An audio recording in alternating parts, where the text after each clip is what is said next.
another edition of the Sports War.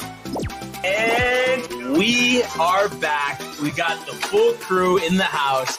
That is what it's all about. The Yankees, out of any team in the league, are the best equipped to handle a blow like this. I think there is a higher power at play here. He's due law of averages. That dude is the ultimate scrub. It's trash. Yeah. Every person you have in there is fucking trash. Next game, you're going to see a big performance. You can see it in the end of the game, and I'm just totally stoked and excited for this. We are back. Welcome to another edition of the Sports Port. And today we have the Barnes and Michael show. Michael, how the hell are you, bud? Y'all ready for this? I'm ready, dude.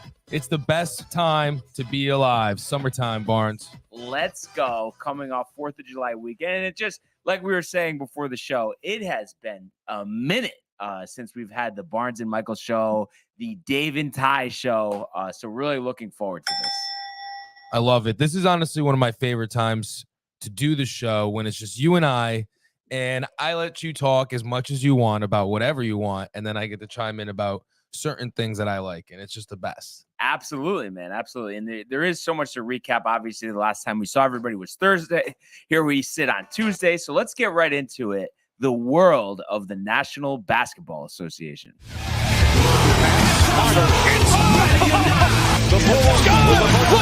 James at the buzzer.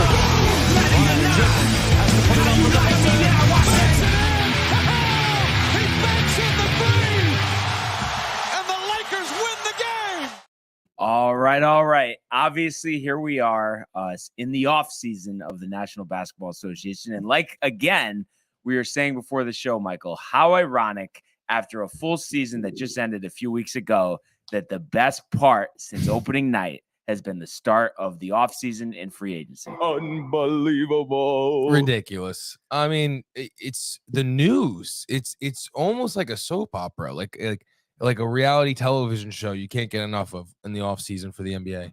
And I mean, do you feel like the biggest problems are the players having too much power, or do you think the reason why this is the best is because of the lack of effort we see on a night in, night out basis from these players, especially the superstars? I think it's a little combo mambo, Barnes, right? Like, I feel like it's a little bit of both, where the players have a lot of power, so they could just, I mean, look at, have you seen the thing going around where Durant has played 90 games his whole career with the Nets? He made them trade a bunch of pieces for this. Jared Allen specifically. That whole unit, and Karis LeVert picks, and then also traded for Hardon and traded him away, all to just collect mad money and ask for a trade request. And do you think, like, I mean, I know obviously without being close to KD, there's no way to know for sure, but do you think that it's possible that the whole reason, like the entire reason, is simply that they just didn't want to give Kyrie whatever he wanted? What do you mean? In terms of why he demanded the trade? I don't know. I mean, I just can't. I mean, other than obviously like the team success, but obviously he played a role in that with being injured. And then, of course, obviously, like you said, making these deals and not being able to facilitate James Harden. And I know that Harden is on the decline, but if you were able to get just a slightly better version of Harden. What if he comes back next season and he's just like a 30 triple-double again? Harden? Yeah. I honestly wouldn't be surprised. Me too. So it's like, is he really on the decline or was he depressed? Because there's a big difference. I honestly think it's neither. Well, I mean, I think he didn't put. Like, he just didn't care. But he didn't put, which goes along with, he didn't put in the effort in, put in the work that is required to be in shape to play championship level basketball. But I think the biggest thing was he's like, I just don't want to deal with Kyrie anymore. Like, I thought I was annoyed in Houston how we couldn't get over the hump. Like, I can't even rely on this guy to be out here. I think that was the biggest thing. Ain't never told no lie. Ridiculous. I mean, absolutely. And it's just such a precarious situation because you look at the Nets and they feel like right now, despite obviously having two guys that want out, that they've built their franchise on and spent so much money and not gotten anything out of that they would be in a tough spot. But you look at, but they're going to get such good things back. Well, and that's what I was going to say. I mean, and we haven't even got to talk about this, privately. But how about the package that the Utah Jazz got for Rudy Gobert, a guy that we've talked a lot over the past few years? You know what's sad? Now what Durant's going to get, the Nets are going to get, is going to be so high because that was ridiculous. They sold their soul for Gobert. Yeah, I mean, and it's just funny too because it's like I understand, of course, what he does on the defensive side of things, but it's like with the constant battles that he had with Donovan Mitchell, and now he's going to go into a situation where he's with a lot younger players like Karl Anthony Towns and Anthony Edwards. It's just like, where do they see like his leadership value coming in? I just think like, if he can't work out with Mitchell, how is he going to work out with Edwards? You know what's funny? And Cat? I saw a thing where Utah, like there's like a French 16-year-old or something that's going to be eligible for the draft next year. Mhm. This was like this past summer or last summer. I can't remember. Wait, And but that not to cut you off, but is that the guy that they're rumoring that the Spurs might be going after as well? Spurs Okay. and Jazz, I think. And he's Mhm. like a 7-footer. He's like a Porzingis, but a Durant Porzingis more so. Mm-hmm. And there's a video of him playing 2-on-2 with Gobert, and he's just totally cooking him. So they were just like, why not just get rid of him now? So, I mean, but it's just obviously with the draft, as we know, over the years, it's tough to like put yourself in position with a lottery system to get the guy that you want. But I mean, you would think that's what they're going for. Yeah, but the thing about this, if a team drafts a player, they could just offer him, the team, I mean, a bunch of picks, this, that, and the third for that player, and they'll easily do it. But you know, if the what player I doesn't would want to play there too. But you know what I would say too, though? Like you see a lot of movement when it comes to the NFL draft, especially at the top. But think back to even just the past 5 to 10 years, and even before that. But if you just specifically focus on the past 5 to 10 years, there are not many trades at the top of the draft. And when they do happen, they don't necessarily work out. Obviously, I think the last one literally was the trade with Jason Tatum. Obviously the Sixers had him, but instead they wanted to go with Fultz and they traded up to get him. And that was obviously a disaster, but these trades for whatever reason don't happen. Right. Quick comment that you're going to find amusing from one Anthony Materiello. Brian, your thoughts on Joey Chestnut winning his 15th Nathan's hot dog competition and possibly solidifying himself as the greatest athlete that ever lived? I mean, I think when it comes to, I don't know the exact term for it, but maybe it's the, and by the way, good to hear from you, Anthony. Hope you had a great weekend in Maine, of course, and looking forward to seeing you tomorrow. But whatever it is, Tony's favorite team. But when you talk about like the World Eating Federation or whatever it is, obviously, Joey Chestnut, is at the top of the list. I just think it's not an apples to apples comparison, comparing him to any of these other athletes in any other sports. I mean, sure, what he has to do is condition his stomach throughout the year to put in an inordinate amount of food in his stomach. But I mean, the guy probably can't even run a mile. I mean, it's just it's just a completely different thing. And that's just how I see it. But as a foodie, I think he's number one. And it's funny, too, because he came into the food eating world when you had a domination of Kobayashi. And I watched that documentary a little bit that they had on ESPN between the two of them and didn't quite get it. But he was suing them and this and that. But it's a shame. He's not allowed to compete for I forgot the reason what it is. I don't know if it's trademark rights, whatever it is. Whatever. Kobe can't compete in that. But and 63 hot dogs, and I believe that's not even a record. I think he's eaten more. But did you see this? Brian? I'm curious if you saw this. I'm excited to show you this. So there was a protester, and Joey during while he's eating, bro, okay, look what he does. Tell me this isn't an athlete. That's Joey taking him down. That's actually crazy. Mid-eating and goes right back. Look, bumps him. Neck to the right down. No, I mean that's great. But like I said, still to me, I can't consider it an I don't either. sport. And then also though, and obviously, I don't pay 76 was the 76, record. but I believe he had some leg injuries, whatever the case may be, was on crutches, all of that. Yeah, but we showed it, Anthony. You're behind. Tony gets too excited for this. I by the know, way. I know. But anyway, Because he wishes it was him. all I was going to say to kind of finish this out is that it's a shame that after that victory over Kobayashi, so I guess 15 years ago, so give or take, in 2006, 2007, it's a shame that we never got to see the matchup one other time in the hot dog eating contest, but obviously it looks like we will never see that again. But I think we will. I mean, it would be Never nice. say never, Barnes. Well, and I wonder too if it's like the whole Live Golf Tour where they can't do their private thing, that the eating federation would like ban them or whatever if they had just a separate competition between the two of them. But as far as food eating competitions go, I'm sure that would garner some pretty high ratings to see Kobayashi one more time heads up with What Joey about Chestnut. Brian and I will enter next year. See, the problem with that. No, I was gonna say, what about Kobayashi, fucking Joey Chestnut, and Tony up there? And did you see the new thing they've added, the drinking of the lemonade? Yeah. What do you think about that? I think it's a bunch of, no pun intended, hogwash, Michael. I just think also that it's like the way, I understand it's somewhat strategy, but if you want to make, if you want to make like, again, I guess I wasn't necessarily. Name is named Badlands, by the way. But it's just, it's ridiculous. Look at this guy. What do you think about this? Is this an athlete? Tony, is this an athlete, Tony? And Travis Paradise.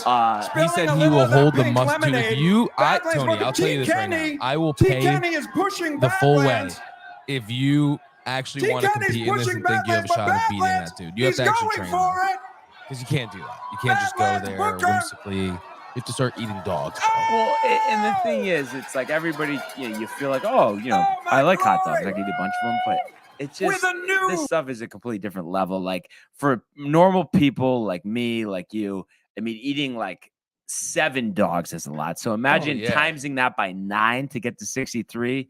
Absolutely. And you have to do, there's no bread. And it's just, I don't like it. Also, I feel like I don't like the whole dunking in the water situation. It's like you want to have a true Tony's not ready for that, dude. I'm telling you. Yeah, he's full. He's all talk. And I think when it comes to me or him, like you want to say, fastest to eat 5 hot dogs. Oh, that makes a sense. But the only problem is that's what you could enter into. I could enter into it, but I am slightly scarred just because I want to say I was about 6 or 7 years old, and I was in Myrtle Beach with my dad, of course. Just finished a round of golf. Wow, how things have changed. And we're at Burning Ridge Golf Course, actually, very, very nice golf course there in Myrtle Beach. And we're just at the bar afterwards, just having lunch, and literally started choking on a hot dog. The bartender starts scrambling, getting me water. I'm coughing. And, I don't know, just not like, obviously never had a situation like this before. Literally went full, just complete, squeezed my neck as hard as possible. Got the hot dog out. No Heimlich needed. No assistance needed. 7-8-year-old Barnes saving his own life. And for that reason, hold on, real quick. I cannot be in one of these contests. Do you, hold on. Do you like, doesn't have to be the hot dog, but do you like pies? Yeah, but I don't know. You know what? I do like pies. I guess what I would say is like what food eating contest? How about this? There's got to be one out there that's like eat this in an amount of time, quickest type of competition. But I feel like with like a pie, you know what I mean? It just can't be too much. So if you want to say one pie, sure. Like, you know what I mean? So but eating I don't want to competition, do like a crazy amount. Like, yeah, so it has to be one and done, fastest to the end. Yeah, like if you want to do that, sure. But it's like, also though, Tony, I know you're hiding, off the last couple losses. Let's get on the basketball court before we're talking about food eating contests. All right? I know it's summertime. We have a good court, gold manna. So let's get some cool weather that we can find. Maybe some overcast day. Let's get out there. Let's say within the next 5 weeks. Is that fair, Michael? Oh, I see that. I think that's very fair. We still have to go golfing. You said whenever. Yeah, golfing first, actually. Nope, golfing first. Next week, done. Now, everyone hear it. So there's no retribution. All right, let's do it. That is what we're doing. But I know Tony could talk about food eating contests for hours. But let's just get back to the NBA. NBA. So, dude, not only just this, but like, there's the whole NBA is on pause right now until Kyrie and Durant. Do you think Kyrie's going to LA? He just bought a house there. Yeah, just because. Do you want him?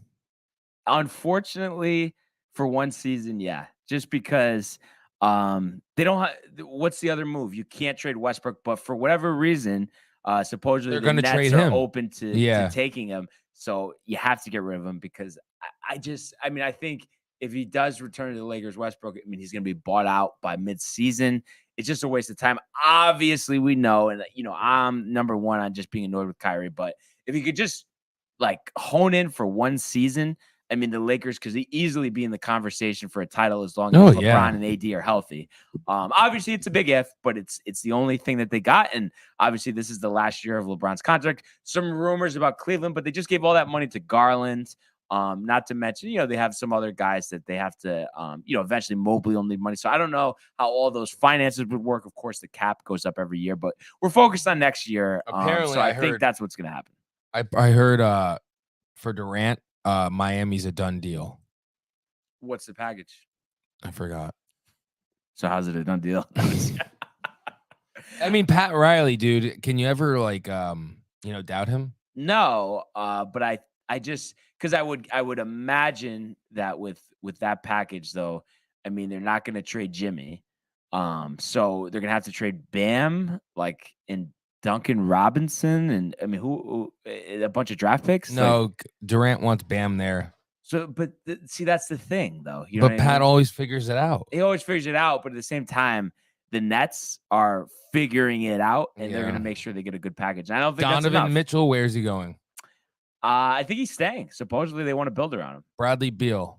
I mean, he just signed the extension. He did. Okay. And then how about Carmelo?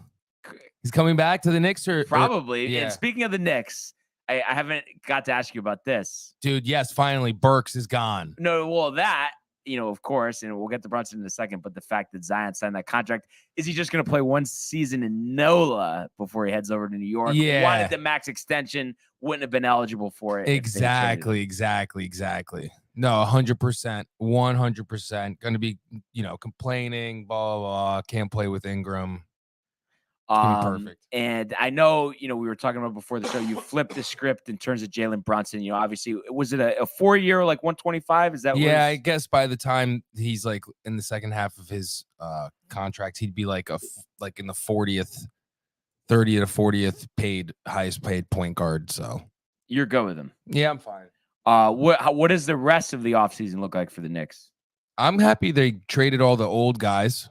I think they should try to get rid of Fournier, but they probably won't because they can't. Fournier for Westbrook? No. You really wouldn't? Just because then you'd only have Russ for 1 year. You Fournier, has 2 more years after this coming season, I believe? Yeah.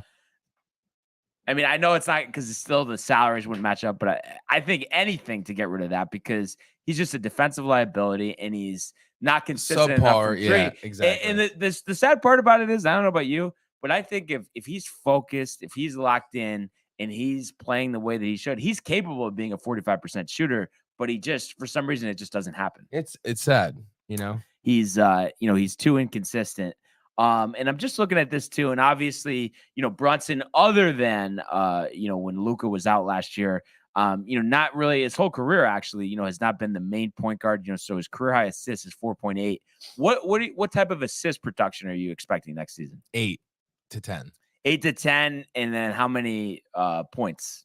I don't know. 18. Which would be solid. 20. And then what's going to go on with your favorite guy? Randall. He's going to get tight, not enough touches. You think there's no way like Brunson's just finding him left and right? No, he might. He probably will. But then that's good for a trade package. I want his trade stock to go up. Was this all their cap space, Brunson? Like, they can't really bring anybody big other than if they were able to make some type of trade? Well, they haven't been able to bring anyone big in forever. But I don't even mean big, but just like, someone who could possibly start type of situation. Well, dude, I forgot we got Tracy McGrady.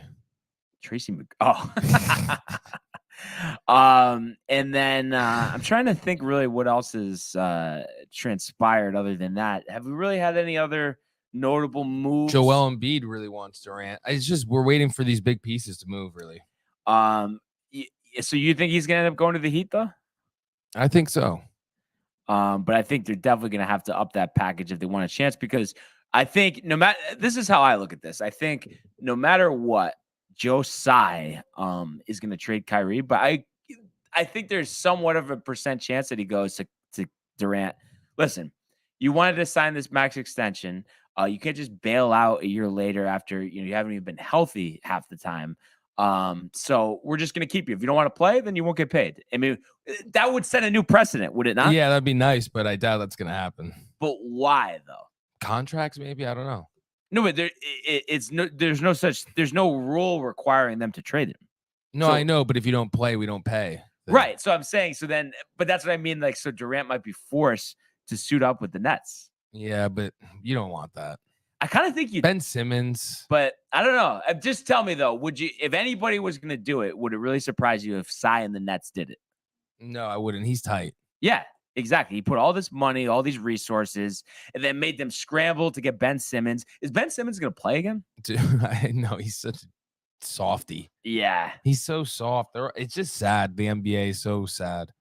I just saw in here too, the Bulls signed, not that it's a big move, but Goran Dragic. I know. I think as a backup, though, I mean, that's not a bad move, no? Dallas, I mean, dude, Luka wanted him. He's tight. Yeah, yeah. And they signed him for nothing, too. So, I mean, I think that's, that's a good move. And then I saw the Warriors re-sign Looney and then added DiVincenzo, which he's another guy. Yeah. He's younger, especially can play 3 and D. So I think that's a good move for them as well. Gary Payton II is with Portland. I was surprised to see him leave Golden State, So but I guess they just the didn't have players the money were too. But also, I mean, is it just me or did they re-sign the wrong guy? I mean, I'm not saying Looney can't contribute, but No. you're telling me Payton wouldn't be a better guy to have? No, Looney's that crazy? He had like 28 rebounds one game. He's 26. He's a young center. I just feel like, though, tell me I'm wrong about this, though. It's so much harder to find defensive guards that score than it is for defensive big men. Does that Payton score. II really score? But if he does when he gets the minutes, you know what I mean? Like sometimes he's averaging 10 minutes a game. So let's see. So Looney last year, 6 points a game, 4.7 rebounds. So and for his career, 4.7 rebounds, 4.8 assists. Obviously last year, though, only 21. What about the playoffs? Per game. Playoffs. I mean, what's your guess? You think he's going to have something that Like pops off the page? No, like 6 and 8. But see, like, I don't know. This is where it's like, it kind of gets crazy. I'm not going to lie. It gets crazy. Well, because they might be trading Wiseman. So, I mean, for Durant. So his best series in the playoffs was against Dallas, 10 points, 10.6 points, 10.6 rebounds, 28 minutes per. See? The other series, everything was, below 6 points, below 8.3 rebounds. So, but it'd be interesting. I just think you can get younger guys for cheaper, and it's like guys like him you could get. That's all I'm saying. I mean, is that fair, Michael? I guess, yeah. So, but I don't know. Payton II, I don't know. I mean, Payton II would have been a great good Nick. role player. He would have been a good Nick. Like he's good what he does. 3-year, $25.5 million. No, I'm saying for Looney. I mean, I guess this day and age, $8 million. I mean, that's nothing. Probably fair for a backup center. But and other than that, I mean, as far as the NBA, any type of prediction you see coming this week? Or not? I'm excited to see what happens. Hopefully, it happens. Does it happen this week? I hope so. I just want it to. Yeah. Dominoes start falling. Does Kyrie get moved before Durant? I think so. To the Lakers. Yeah, I think that's done. And then one last thing, I did hear too that the Raptors were trying to get a package together. Yeah, they have something apparently. But you think Durant will be like, nah, yo. He'll be like, yeah. It would. I think it would work well just in terms of X's and O's. But I just think it's like he'd 10 times more tight than Kawhi was when he was traded there. Yeah. So we'll see what happens, but it's fun kind of catching up on the NBA here. But let's go to the world of Major League Baseball. 2-2, he got him swinging. A back-to-back strikeouts for Robbie Ray. There's damage right there. Shohei, way, sayonara. Where did that land? Stuck to Chapman, who leaps up and grabs it. Story spins and fires. Out at first. There it goes. See ya. Home run, Aaron Judge. Oh, and then one other thing I wanted to mention is I didn't get a chance to do this in the open, but I just wanted to give condolences to the family of Hank Goldberg, who passed away yesterday, 82 years old, a longtime fixture on ESPN. And he would, he was most known for giving his horse racing picks, as well as some NFL picks. I don't know if you remember him, Hammering Hank. Hammer and Hank. I don't. Look it up though, because I'm just curious if you remember. I think you're gonna. I just put it on the screen too, so everyone could see. But he was just growing up, watching all these episodes of Sports Center. I mean, I would just see him religiously. Definitely was friends with. Put like Hank Goldberg. Yeah.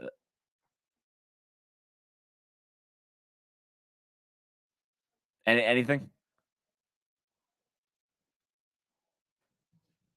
Yeah, I recognize him. Yeah. So, obviously lived a long life and, was a fixture, like I said, on ESPN. So condolences to his family. But so on to baseball here. And one thing that just jumps out before we get to, exactly how well they performed over the weekend. What an atrocity. The fact that on the 4th of July yesterday. I know. That on Yankees Steinbrenner's birthday. do not play Steinbrenner and John Sterling. Wow. That was his birthday too. That's so funny, dude. But I mean, how could he did it on purpose. Manfred did it on purpose. You really think? Yeah. I mean, the Dodgers played, but it's like, I don't know. I just feel like, and then the two, like Philadelphia, that's obviously an older city in the U.S. Yankees win. And I just thought that was, and then, yeah, sure, the Mets play and they defeat the Reds, but it's like the game was in Cincinnati. So I just think that was, and you would think hopefully Rob will learn from this, but he's just such a terrible commissioner. I just can't. I really just can't. It's bad. But anyhow, when we just look at the weekend that was here, in terms of the Yankees, it was, for the most part, a successful weekend. Sunday, unfortunately, they didn't get the W, but they did take 2 out of 3 from the Guardians. So, I mean, that's what you want to see. And you look at the standings here, 13 up on Boston, 14.5 up on Toronto, 15 up on Tampa. It was disappointing. So Thursday, because of the, just the nature of fitting all these games in after the late to the season due to the lockout, they had one game in Houston. Unfortunately, they were not able to win that one as they lost 2-1 to the Astros. And it was a game that, featured a very good pitching matchup with Garcia and Severino. So it's just, obviously you get a little nervous, facing Houston. I mean, you did split with them at home, which wasn't terrible. Obviously, they're your top competition this year. But Sevy's line in this one was 6 innings, 3 hits, 2 runs, 2 walks, 4 strikeouts. But just did not get anything going offensively other than an Anthony Rizzo home run. He now has 22 home runs this season. So good for him. What a guy, obviously one of Tony's favorite players as well. So, that was obviously disappointing. But then if you move along in the week, like I said, they had that 3-game set at Progressive Field in Cleveland, and they started out on a good note Friday, absolutely hammering the Indians or the Guardians, my mistake. Hard to get used to that. My mistake again. So Friday, I forgot, was the rain out. Saturday was the doubleheader. So they had 2 games, one at 1:00 and then the other one at 6:10. And like I said, they did take both of them. The first game, 13-4. So really just blew the doors open. And Matt Carpenter has been a godsend, and Tony loves his mustache. Obviously, the fact, too, oh yeah, veteran player. And I've mentioned many times, hey, if the Yankees, they haven't shown that they can give him consistent playing time, I mean, maybe that'll change after this performance and how bad Gallo is. You think Gallo would be off the team, but the numbers he's put up and to hit 2 home runs is absolutely ridiculous. And the fact that with under 100 at bats, he's outproduced Joey Gallo, just really speaks volumes. So that's obviously a good story, but you had 14 hits, 13 runs. Cole, while it wasn't, a spectacular outing, 6 innings, 3 hits, 2 runs, 3 walks, 6 strikeouts, did allow the 2 home runs. But the one thing that stood out, Aroldis Chapman, he's missed. I believe he's been out since, I want to say, the end of May. So he finally makes his return. Had looked good in his rehabilitation appearances, but he comes in, Michael. He faces Who's this? Chapman. Mm-hmm. Faces 3 batters. He walks right? all of them. Yeah. Walks all of them. Then they pull him. So it's like, of course, they're going to give him more chances. But obviously, I mean, this has to solidify him not being the closer and Clay Holmes being the closer. And I know, especially after an outing like that, it's not like his value is going to be through the roof or anything. But I feel you got to just get him out of there. I mean, him, Gallo, and obviously if you could trade Hicks, I don't think you can. But you just want to get out this dead weight. It's like you have this great start. You have this big lead in the division. You have to solidify it. And I know we have a little time till the trade deadline, but those are guys that I would keep an eye on. And then you want to have Andujar up. In limited duty, he once again has outperformed Gallo. Gallo sets all type of strikeout records. I mean, it's just really embarrassing. It all comes down to Brian Cashman is good of a job, obviously, this offseason with his back against the wall and plenty of the skeptics out there. Really had an outstanding offseason as he's transformed the Yankees into the best team in Major League Baseball this season. But it just doesn't put him off the hook for accepting mediocrity. And that's what he's doing right now by continuing to put Gallo out there. Clearly, he's played over 100 games with them. He's hitting like 168, whatever it is.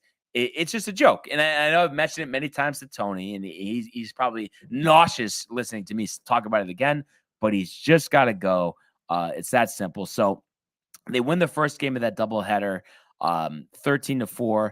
On to the second game, a 6-1 victory over the Guardians. Nestor Cortez was on the mound, and he had struggled his previous 3 starts, but this one he looked like the Nestor that we've seen over the past year plus. 6 innings, 3 hits, 1 run, 6 strikeouts, and just that 1 mistake on the home run.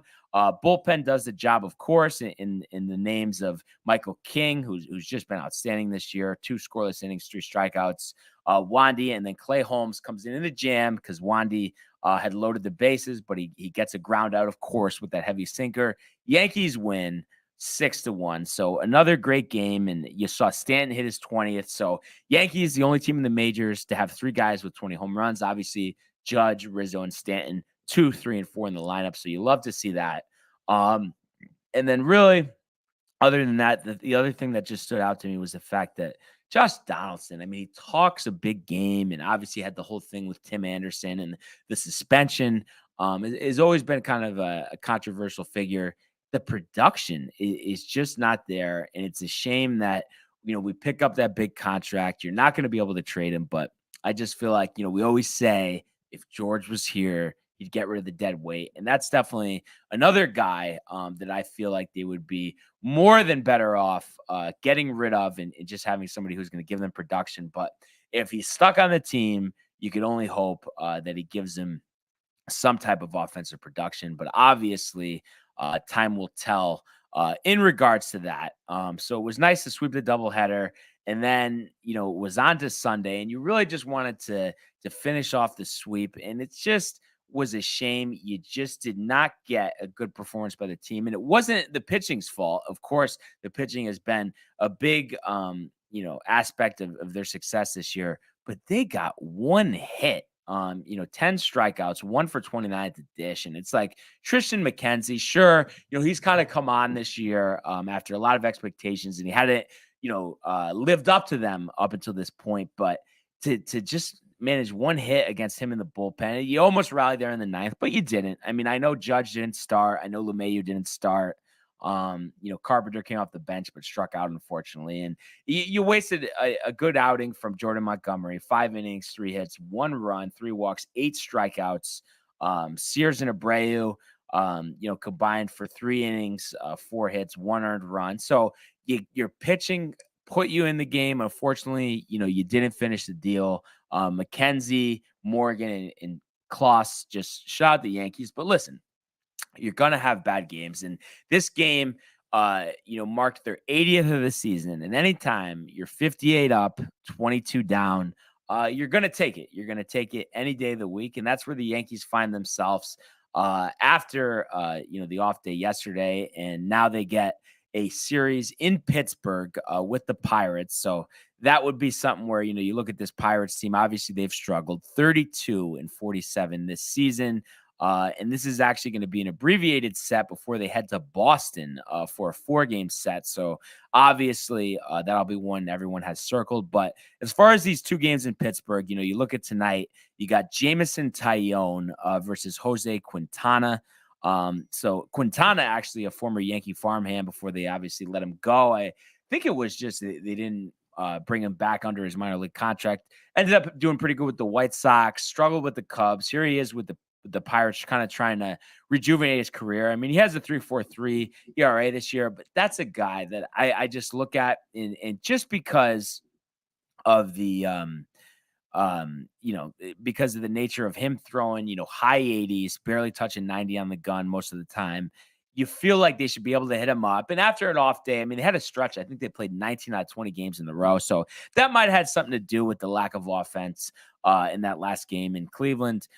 You feel like this is one that they should really have handily. So Taillon 9-1 this season. And of course, his return to Pittsburgh, I'm sure that'll be pretty emotional. I could be wrong, but I believe this is his first start in Pittsburgh, since coming over to the Yankees in that trade.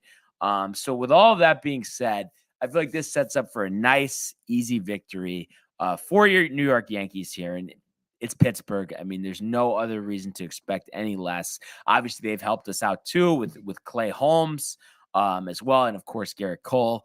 But looking at this, I'm going to say you're going to have Taillon go 6 innings, 1 earned, 9 strikeouts, 3 hits, 1 walk, picking up his 10th victory of the season. Aaron Judge been scuffling a little bit, but I mean, after the hot start he's had, you really can't fault him. And, he's looking for that 30th home run of the season. I think he gets that today, as well as 2 hits. So he's going to go 2 for 4, picking up that home run. I'm going to say Stanton and Rizzo. I mean, this is their opportunity here. I wouldn't be surprised if Rizzo, especially from the left side, you have the water behind the right field fence there. If he puts one in there, and some kayakers get a lucky, gift out there in right field.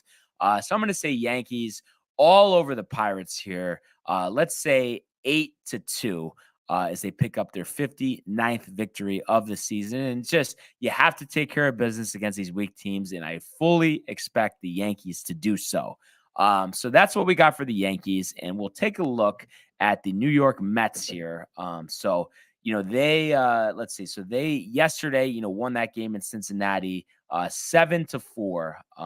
And obviously being in first place by the skin of their teeth. And it's just crazy to see a lead that was once double digits dwindle down to the level that it has. But specifically with yesterday, Taijuan Walker gave him 6 innings of 3-run ball, 9 strikeouts, only 1 walk. So he picks up his 7th victory of the season.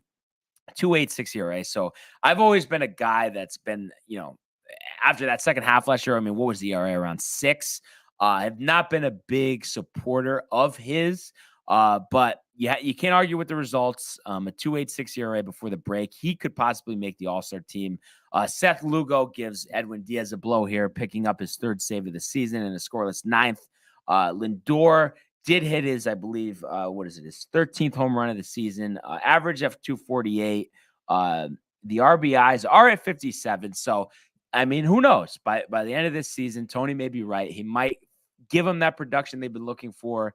But 80 games through the season, you put those splits to what's that? 26 home runs, 114 RBIs. I mean, if the average was a little higher, I still think when they signed Lindor to a $300 million contract, they're looking for 30 home runs. So he'd be just under that. So, I mean, he has an opportunity. You want to see him take advantage of it. So obviously, Mets fan have to be happy with that. Brandon Nimmo had his 6th home run of the season. That's a guy Tony's always been high on. 3 RBIs, so 2.72. So you look at it, 50 up, 30 down for the New York Mets. So if you look at the standings here, like I said, that lead has dwindled. So right now, currently, Virtue of Atlanta, the past couple of days, 3.5 games behind them.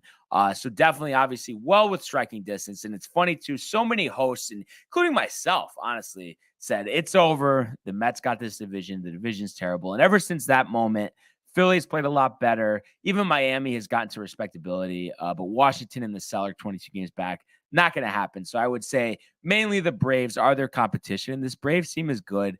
A lot of young talent. Austin Riley's amazing. We know what Acuna does. It's a shame that Albies is injured. Michael Harris has come up from AAA and made an impact, hitting well over 300 on this season. So a lot of things to like. Charlie Morton in yesterday's win, almost getting a no-hitter. So I think this is going to be tough for the Mets. And I've said it to Tony, and I know he's someone who listen, the team's playing well. I don't want to mess with it, but it's clear that the Mets need some reinforcement.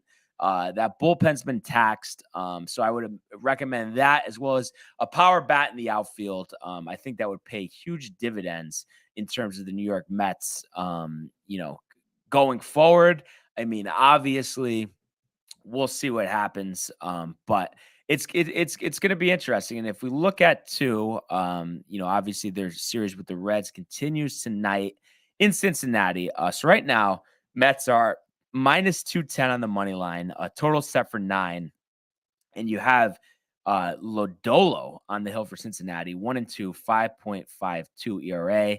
And we finally have the return of Max Scherzer. After pretty good performance in the minor leagues. I mean, not lights out.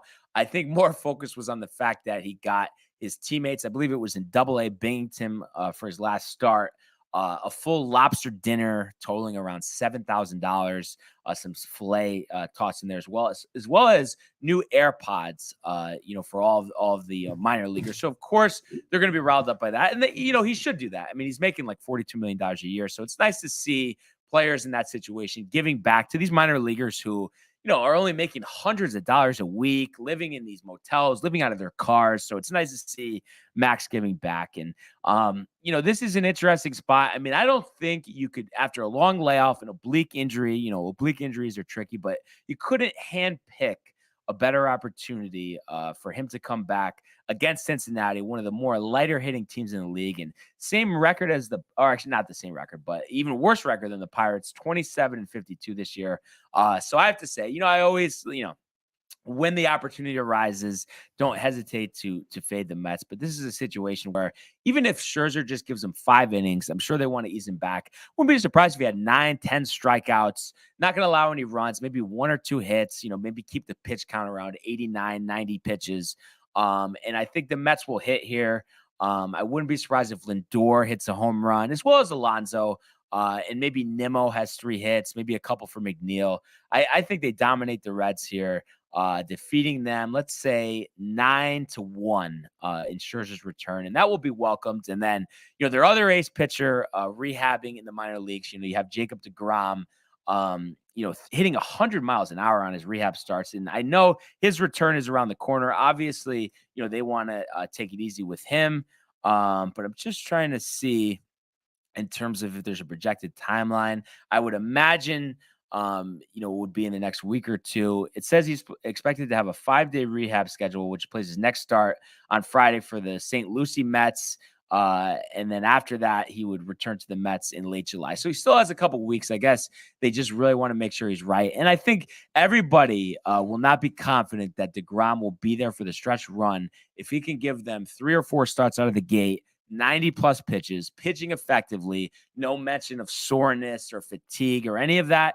And then I think there will be some sense of relief. But as we've seen with him, you never know if an injury is around the corner. But that's obviously the biggest X factor, because I think even with Scherzer, with Walker pitching well, it's not enough if you don't have DeGrom. If you're seriously competing for a World Series title, I think the Dodgers are a lot better without DeGrom. But if he's healthy, the Mets are right in it, and especially, if they're able to add a bat, add some bullpen help, they will be fine. So baseball, I mean, this is an exciting time of the year. You look at the schedule, there's only a couple series left until the All-Star break. So just trying to map this out here. And, I'll just take a look at my app. So really, like if you look at it for the Yankees, for instance, they're in Pittsburgh, then they go to Boston, then they have 3 at home against Cincinnati, 3 at home against Boston. And then you're going to have the Home Run Derby on Monday, the 18th, with the All-Star game on Tuesday, the 19th. And Michael, I know obviously over the years, you've had your preferences in terms of sports, but just solely for the home run derby, can you get into it? Yeah, I like Um, the home run derby. and especially in Los Angeles, that's a pretty big stadium. Yeah, it'll and be a it's, good time. and it'll be interesting to see. You think Alonso comes back to defend his title, go for 3 titles? He obviously his rookie year, he won one as well. Do you think he'll put his name in the field? Yeah, he wants to get as many trophies as he can. Because he's not going to get anything on the field. Right. No, but what is your take with the Mets? Because I know obviously you want to support Tony, but he's not here right now. I just want to hear it straight. I mean, do you think that odds are against the title this year, or do you think with reinforcements it definitely is possible? Dude, they could so win. But you think the Yankees are better? Yes. But Tony would argue. Against that point. Degrom's not here. Scherzer's not here. It doesn't matter. Win the game. That's the point. That's it. But yeah, I can't wait for the home run derby. The All-Star game, just like all the other sports, has lost. I mean, I guess you could say at this point, as far as just the game itself, hockey probably has the best one, even though it's only 3-on-3. But hockey is a sport where you can't go halfway. But I do always look forward to the home run derby, and I can't wait. They had the last year of the old Yankee Stadium in 2008, they had the All-Star game home run derby there.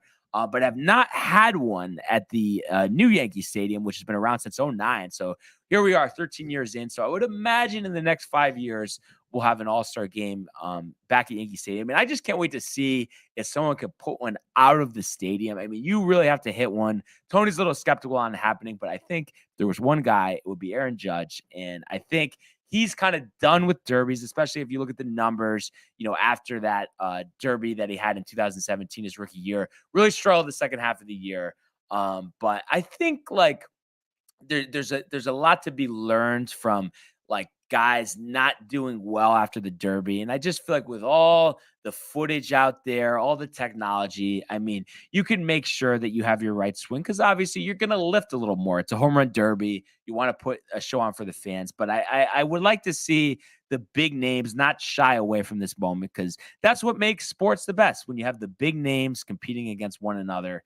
So it'll be interesting to see, so we got a couple series here before the All-Star break, but it is going to be a fun summer for both New York teams. You can mark that down for sure. And really, other than that, I always like to touch on a little bit of the world of golf. So we did have JT Poston winning the John Deere Classic. Not many big names out there kind of gearing up for the Open. You have a lot of people playing the Scottish Open this coming week, which will be a combined event between the PGA Tour and the European Tour. So you have a lot of big names playing in that one in preparation of the 150th Open Championship at St. Andrews, and obviously the return of Tiger Woods. And he is playing a pro-am. Actually, it's underway right now. Yesterday did shoot 77, and I know it's tough. He did have an eagle as well as a couple of nice drives, and it's just I think him just getting through rounds healthy is the most important thing at this point. So it's nice that he gets some practice rounds. So after this thing wraps up today, I'm sure he'll head over to St. Andrews and get some practice rounds in there. And I expect a representative effort at St. Andrews. Obviously, with any type of injury, the warmer weather, the better. So hopefully they'll luck out on that front. And it would be quite the story. I mean, it is a wide open course. It's not hilly. So I think that does give Tiger somewhat of a chance. So if we have good weather conditions, I would not be surprised if come Sunday he is in contention. Obviously, the first step is being healthy for all 4 rounds and, of course, making the cut. But all positive reports, despite that score yesterday, coming out of Ireland. So hopefully, he will be able to put something together. We all look forward to that. And there's nothing like the Open Championship. I mean, there's just not tournaments that are on the PGA Tour that are links golf. So that's why it's just so exciting in a historic place like St. Andrews, where Tigers won, where Jack's won, not to mention a bunch of other golf legends. So we will see. And really, other than that, That's kind of where we are in the landscape of professional sports. Haven't heard much in terms of the NHL, but I'm sure sooner than later, the Rangers will make some moves. So obviously, you really want to see what they do to put themselves, in contention to, win that Stanley Cup, the first since '94. I am seeing on here, and hockey, on ESPN especially, they kind of bury it, even though they have the coverage now. Former Ranger Ryan McDonough, who played well in their series against the Rangers this year, was traded to the Predators. So I guess that was to cut some salary. So that's a big loss for the Lightning, and I wouldn't be surprised if they kind of go through a little bit of a lull period here. They have some older players. Obviously, Hedman's still good, Vasilevsky's still good, but salaries, all of that. So a lot of player movement. So any big transactions that come across, we will keep you posted. But other than that, it's just been great to be back after this long weekend. And as we wrap up here, Michael, anything else on the tip of your tongue you'd like to add as we come to a close? Go Yankees. The 28th championship. We will be at the parade. Oh, yeah. My question to you, though, is, I'll be there. I know you'll be there. We know Matthew will be there. Yes, he'll be there. You really think, though? Yes. I think it'll be so unless tough it's against the Mets. You think no way, 0%? If it's against the Mets, no. There's no way. Oh, man. I relish at the opportunity for that one. But yeah, as always, we appreciate everyone tuning in and continuing to comment, like, and subscribe. And obviously, checking out all of our archives on our YouTube page. There's so much content on there. You really want to take a deeper dive into it, whether we're talking about old episodes of the Sports Port, whether we're talking about some vlogs we've had, in New York City, me and Tony playing basketball, Renee doing a thumbnail, not to mention The Dream is Free, all the great interviews we had on there, Paulie Paps, Bill Pito, as well as Screen Time, Tony, Jay, Manny, Michael, just to name a few, even way back when I was on Screen Time. So you might want to dive a little deeper to take a look at that, as well as the summer collection, downtimetv.com. Definitely take a look at that. But I want everybody to enjoy this beautiful day, and we will see you mañana. Hey guys, Tony here from Downtime TV checking in. I want to thank all our fans out there who's been liking, subscribing, sharing our content. You guys are the best. You guys are our bloodline. You make us love what we do.